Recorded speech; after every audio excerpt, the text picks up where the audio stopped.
I've been sent this Amiga 1200 to take a look at. It belongs to Keith from the YouTube channel Yawn Angel Retro. It did come with this comically sized letter explaining the problems, but rather than me read that out, how about we get Keith to describe the main fault with this machine. Hello, Yawning Angel here, and I've got a poorly Amiga. Yes, my Amiga here, which is my daily driver, the Amiga which you've seen on so many videos, so many AMOS videos, has developed a bit of a pink screen issue. There's a very slight mauve tint to this screen, which you probably can't see at this angle, so I'll get some close-up footage of that in a moment. But as you can see, it's kind of got this purple wash to it, and it's developed this recently. Not too sure what the problem is. I'm not a hardware guy, as a lot of people will tell you. But having asked some very knowledgeable folks on the Big Red Arrow Club Discord, some people have come back with some suggestions and also a pointer as to what the problem could be. Possibly something to do with the video signal getting from the Lisa chip through to the DAC. There could be some capacitor issues in there. Not too sure. I'm not a hardware guy. But this machine is going off to be repaired. And so yes, it seems that everything's gone a bit pink. Now we will plug this in a minute just to verify that, but it does also have another issue, which Keith describes here on his letter, a soft reset problem. After running the Amiga for a while, when he does a soft reset, so control Amiga, screen goes blank, hard drive light flickers briefly, screen stays blank, no hard drive activity, nothing. He says he needs to power it off and leave it off for a while, 15 to 30 minutes, and then he powers it up again, it's fine. Might be something to do with the accelerator card, might need capacitors removing. Now he didn't say there what accelerator it was, so as soon as I got this machine, the first thing I did was flip it upside down to take the trapdoor cover off. Yeah. Where's that trapdoor cover, I hear you say? Well, here's it here. Here's the clip that holds it on. Whoops.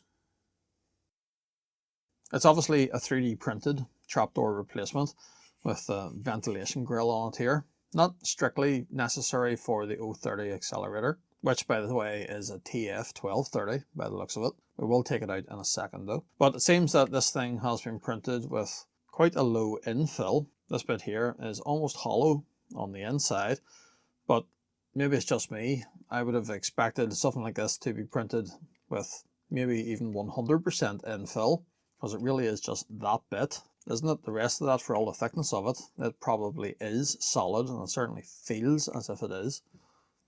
And out of all of this, this is the bit that's going to take the stress. That's where you put this into the machine. It's that which clips it into place. And certainly taking it out, or the way I always take these out, is by wedging a screwdriver in there. And literally all I did was stick that in, wedge it, and bang, that snapped off. So I will print you a new one of these, Keith, don't worry, that is on me. But more to the pressing matter, what's wrong with the 1200? There is his accelerator, which as I say, I think is a TF1230. Certainly looking at the underside of it, that's what it appears to be. And yeah, that's exactly what it is. So that thing he was calling a soft reset problem, what might actually be going on is that the machine might be getting mixed up, and when it's soft reset, trying to boot from this IDE here, and he's obviously got nothing connected to that, so it's just sitting at a blank screen. Or that's my theory anyway. We will put it to the test later, and I will go and do a little bit of reading just to see if there are any soft reset issues associated with this card. I don't think there are. Certainly haven't heard of anything. I've certainly never heard of anyone having to remove any capacitors from this.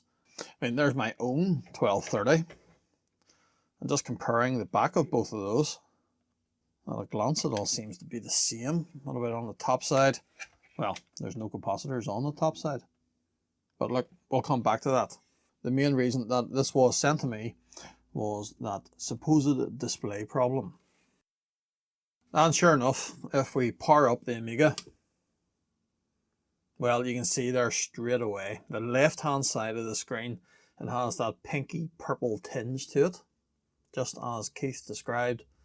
So yeah, definitely something going on with the video signal in here. You can see it there quite clearly in Workbench as well. Just down that left hand side of the screen, everything has definitely gone a bit pink. So let's get in here and see if we can figure out what's going on. Screws. And so there she is, a Rave 2B board, Keith's pride and joy. He had a CF card adapter in here. This thing, I've just removed it because ultimately I think we're going to have to take the motherboard out of the case. But it's also sporting the 3.2 ROMs, a real-time clock, the accelerator obviously, and a GoTech. So yeah, nicely spec'd out Amiga. And the reason I think we're going to have to remove this ultimately is that our video signal is coming from Lisa to the DAC to the RGB port, but there's a load of components on the underside, and I'm sort of hoping that it's one of those on the bottom side, one of those little passives down there that may have failed, rather than it being a potential fault in either of those two components. But we'll not know better until we get this out and start testing. Now I know what you're thinking, maybe it just needs a recap, but no, that has already been done. Keith had this sent off to someone in the past who has done a recap on it. Yeah, okay, it's all new capacitors, but if you're doing a recap, clean up the flux when you're finished, because that does look rather untidy. And a little pet hate of mine, through-hole capacitors, if you're fitting new ones, try and at least get them straight or get them flush to the surface of the board. It really annoys me when they're installed wonky like that and, you know, floating up in the air. But that's not what we're here to look at. We're here to sort the video signal, so I need to get the board out. So the video signal comes from Lisa as a series of 8-bit RGB signals. Those are passed through 68 ohm resistors to the video DAC. Now, because our video signal is going a bit pink, I think our issue might be on the red side of things. So that is R261, and the 8 resistors are split between the top side and the bottom side. Resistors A, B and C are on the top side here, and it's those three just at the top left hand corner of Lisa. Well, top left hand corner looking at it like this. And so let's just check what reading we get on those through the meter. 70, 68, 68. So that first one there, R261A, that's reading 70 ohms. 2 ohms of a difference, would that be enough to cause a problem? I don't really think so, to be honest. Resistors D through H then are all on the bottom side. So 69, 69, 68, 69, and 68. So no, I would say all of those are fine as well. So nothing wrong between Lisa and the DAC. But what about when we come out of the DAC? We have 3 more resistors there, R232, A, B and C. That is those resistors in this sort of area here. Those blue ones there, because these are very precise. These are 24.9 ohms each. 25.4, 25.4, and 25.4. Why is that not 24.9? That's just going to be the resistance in these wires as well. So those are fine. Beside them though, there is equally another set of those blue resistors. They are 49.9 ohms, R231. Those are pull downs to the video ground reference. 50.3, 50.3, and 50.3. So those are fine as well. There's a set of 914 diodes between video ground and the video positive voltage. So that is those diodes there, I believe. And if we switch the meter into diode mode, and yeah, I'm not so sure we can actually test them in circuit, but they all do test out the same. So that would make me think that they're fine. Now there's obviously also a connection from here across to the composite encoder. And I suppose that's one thing we haven't tried. Do we get the same pink tinge over composite video? Yes, we do. But over composite, that actually looks worse. It's taking ages to boot here because the floppy drive's not connected. Although, the longer that's sitting on that blank screen there, is it just me or is it slowly getting better? You know, the pink is slowly fading out of it. That would make you think that something, when it's heating up, the properties of something is being changed there. That sounds awfully like a capacitor.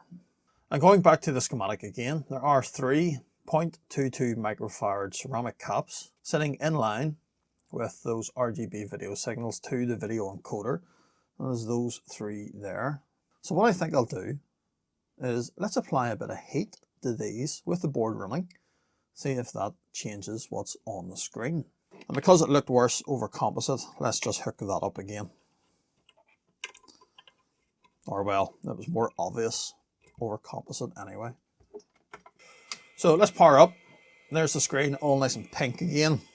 Does the heat make any difference?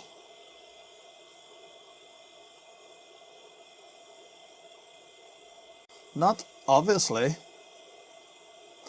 I mean, it is slowly getting better again, is it? Yeah, it was slowly getting better again, but applying the heat, and I do have this thing turned right down. It's only at 100 degrees because I don't want to risk melting the solder, but that should still be enough to, you know, make any difference there. Wow, that really screws things up if I touch that. Like. But yeah, we didn't really see any obvious difference there from just trying to heat them a bit. I suppose the other thing we could try is removing them. Doing so, I don't think would have any effect on the video signal from the RGB port. And I suppose if we remove them and the problem is still there over RGB, well, that is maybe starting to confirm that it is more an issue in the DAC or perhaps even Lisa herself. Just going to put a little bit of clean solder into these. Then we'll come back with a heat gun, but obviously turn the temperature up a bit. And these should come off pretty quickly. Just clean this up a bit, because obviously we're going to be reattaching capacitors here at some point. The question is though, will it be those original ones or will it be new ones?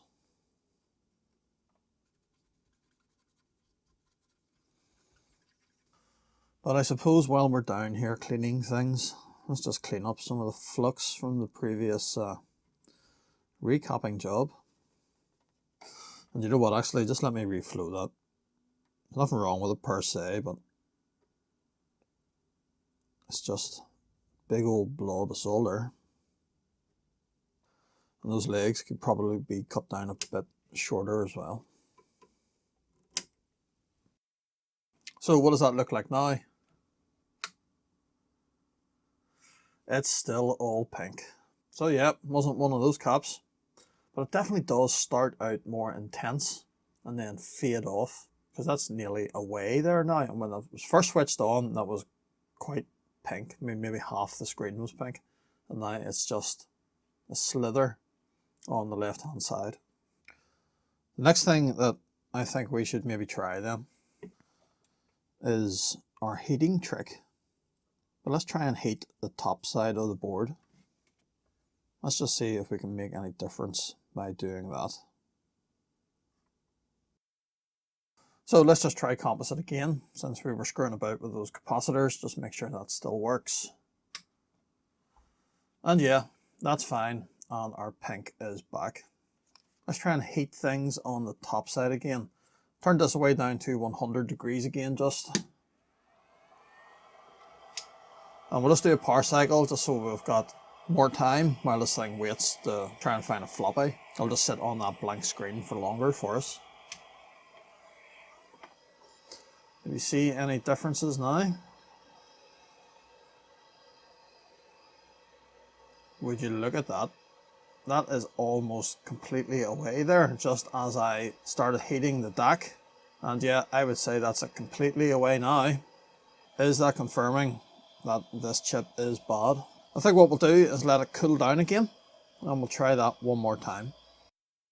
Give the board a quick clean there, just while we were waiting. got rid of all the old crusty flux from the previous recap.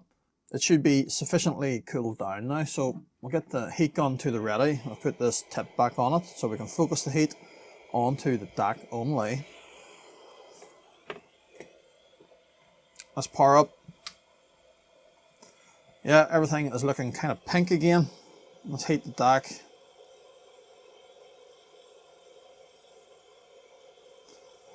And there it goes.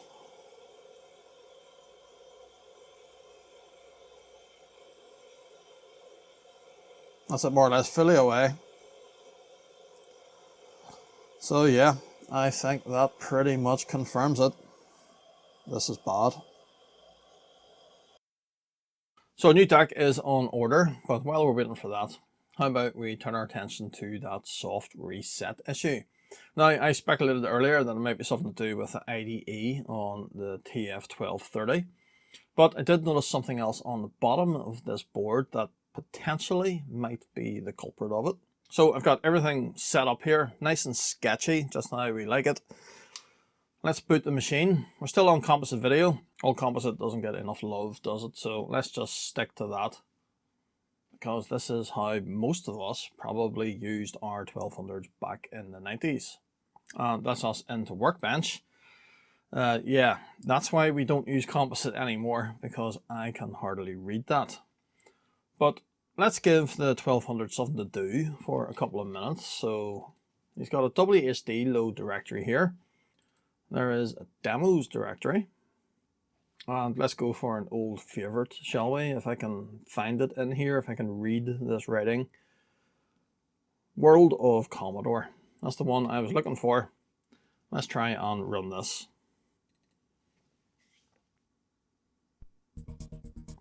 You can still see that pinky purpley sort of haze just on the left hand side of the screen, but it isn't just as bad as it has been, and I would assume that's because this has been running for a couple of minutes now. But you gotta love this demo, and especially the music in the first half of it anyway, which is obviously Jester's Stardust Memories.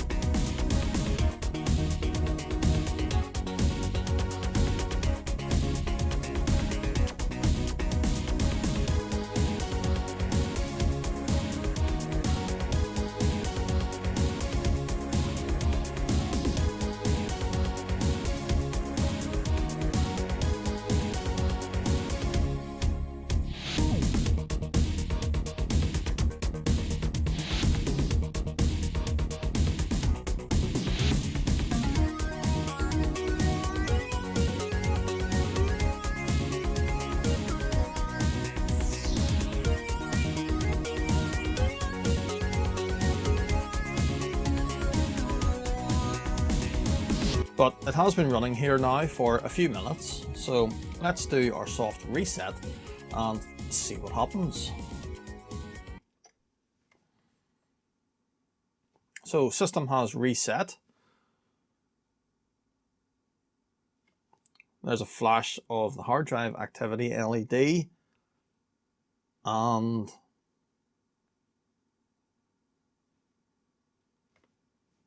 it's booting. Well, everything seems fine there. Let's give it something a little bit more taxing to do. We'll load Guardian, and we'll just let it loop on the intro, and I'm going to leave it going for 20 minutes.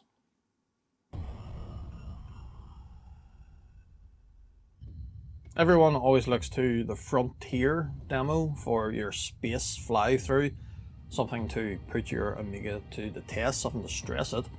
But this one equally has a rather stressful 3D intro.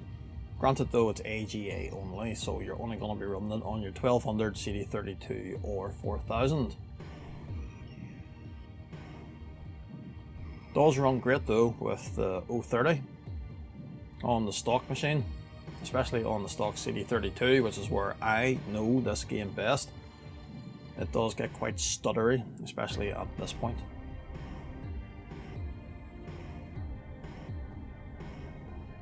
Fantastic game though. Possibly my favourite Amiga game. Certainly my favourite game on the Wii console. But yeah, we'll leave that sitting there for about 20 minutes. It just does a loop of that, shows the intro screen, the high score table, and that quick intro. We'll leave it going for about 20 minutes. That'll get everything nice and warm, and then we'll try a reset again. Okay, it's been going for about 20 minutes or so. I couldn't help myself. I did have to have a quick go and managed to sneak into second place on the high score table.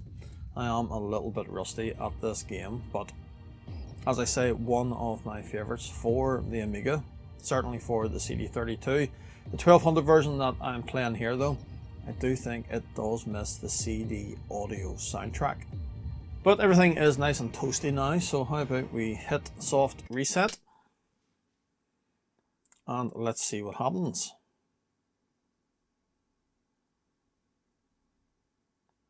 So one flash of the hard drive LED. And it's sitting on a black screen, but nope, there it goes, it is booting fine. So yeah, it seems I cannot recreate that problem that Keith is having. Not unless there's something wrong with his PSU, but I don't really see why, if that was the case, why it would only manifest after a soft reset. But I did say I noticed something on the bottom of this board that might be the culprit, even though we weren't able to recreate the problem here today. But the issue might be that this machine has not had the timing fixes done. The timing fix is really straightforward. It's just removing two capacitors from the bottom side of the board at positions E123C and 125C. Some boards left Commodore's factory with those missing. Some left the factory with them fitted, just like this one. And Commodore themselves recommended the removal of them across the board. It generally doesn't show any issues on, say, a stock 1200, but sometimes when you add the accelerator, and it was known to cause problems with Apollo accelerators back in the day, or indeed the modern ACA accelerators, you can have issues with those as well. And so if you are having issues, it is recommended to remove those. I can't say for certain if this is the cause of Keith's soft reset problem, but they're recommended to be removed if you're using an accelerator, so let's just remove them. And in my haste there, I managed to remove the capacitor that sits beside it. So we'll just stick that back on. And to remove 125, just to make sure we only remove 125 this time, what I will do is just flood the thing with new solder, and then that just lifts off. So just let me tidy up the mess that I have made.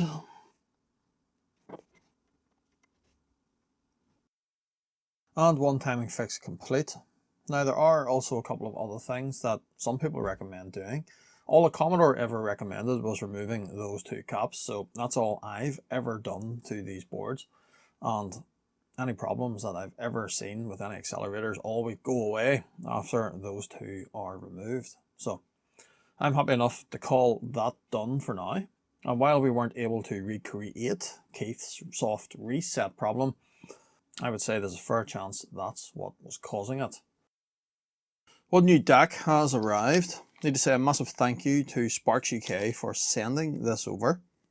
The only place that I could find these for sale anywhere handy in the UK was Analogic Computers, but they wanted £28 for the DAC plus an additional £20 to post it within the UK. It is the size of nothing. I didn't really think it was worth a total of £48, so reached out in the usual places and Sparx came to the rescue. He sent this one over free of charge.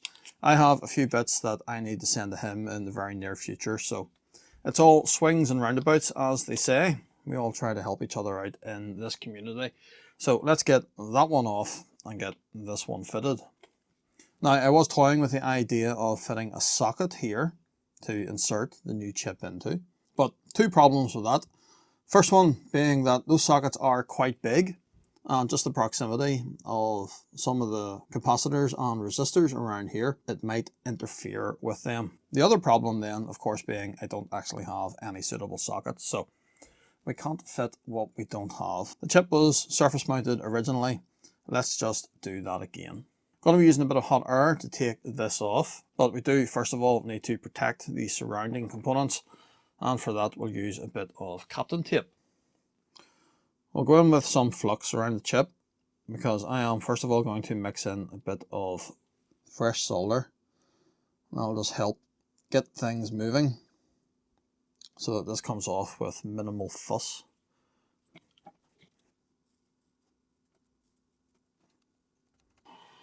And let's try and take this off. I have the heat gun at 385 and I've got the airspeed at about 3/4. This will probably take a minute to heat up. And if you're going to try and do something like this, obviously keep the thing moving at all times. You don't want to overheat any part of the board and risk delamination. I did speak to Keith about the merits of maybe just leaving well enough alone and sort of putting up with the pink screen. Because, you know, after all, it's not that bad really, and with a bit of time it sort of goes away on its own accord. But he was keen to have the thing fixed properly, so this has to come off.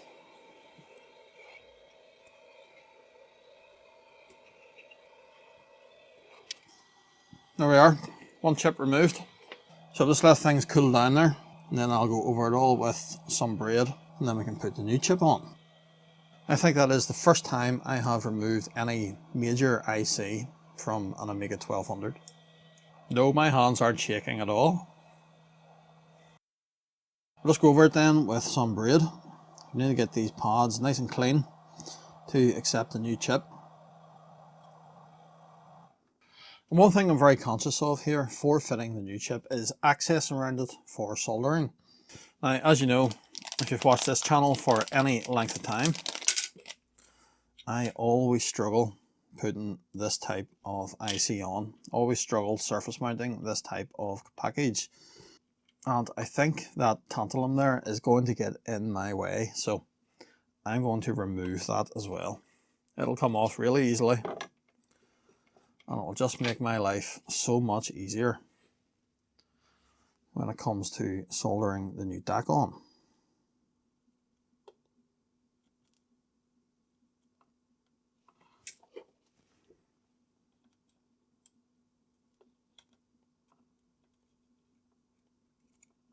The pin 1 marker on a PLCC package such as our DAC here is usually in the middle of one side, and on the DAC you can see a dot there in the middle of that side.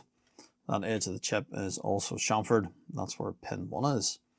On the silk screen you can see a little notch in the middle of that side and a 1. Our chip has to go on like that. I think that orientation there is pretty good. As I said, I suck at this type of soldering. You can see I have moved the thing already. It's just these packages, I can never seem to get on with them. We do always get there in the end, it just takes me a while. But what we'll do is try and get a single pin tacked down. Just start in that corner where I put that blob of flux. And we're just offering the iron up to the pad and try to flow a lot of solder onto that and up the pin. So I think that actually got the second pin along there, but I think we are secured at that. And just checking the orientation there, I do think it is still sitting right. So we'll try and do a single pin on, say, the left hand side of it there, looking at it.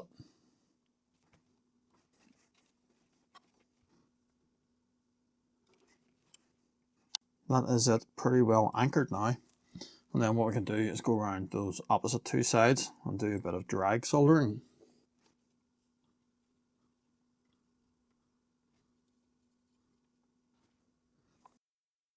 Just taking a quick look at it then through the microscope. And yeah, it all looks pretty good. Certainly not bad for me doing it anyway.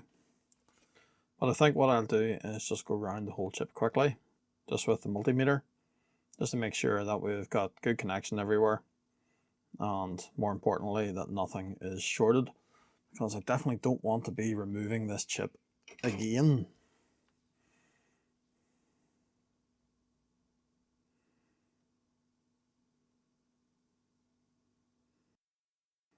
It's all been cleaned, the tantalum is back on there. I've been around the whole thing with the multimeter. Nothing shorted, everything does seem to be connected as it is meant to be. So let's try it. We're hooked up again over composite, just because that's where it was the most obvious. Power on.